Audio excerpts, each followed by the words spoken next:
Voici les chars anti-aériens de l'armée allemande qui seront livrés dans les prochains jours à l'Ukraine.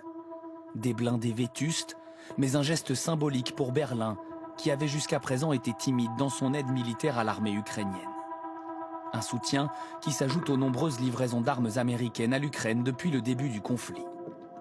Pour le ministre russe des Affaires étrangères, il existe désormais un risque de troisième conflit mondial. Le danger est sérieux, réel. Il existe et il ne peut pas être sous-estimé.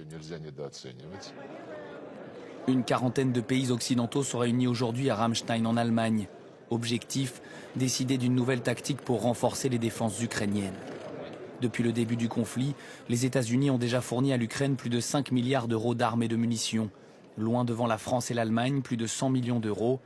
Plus de 200 millions d'euros pour le Royaume-Uni et l'Estonie. Selon le président ukrainien Volodymyr Zelensky, tous les pays sont désormais concernés par ce conflit. Tous les pays dans le monde, même ceux qui ne nous soutenaient pas ouvertement, s'accordent désormais à dire que c'est en Ukraine que se joue le destin de l'Europe, le destin de la sécurité mondiale et le sort du système démocratique.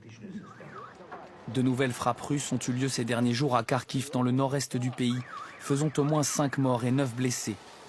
Depuis le début du conflit, plus de 5 millions d'Ukrainiens ont fui leur pays.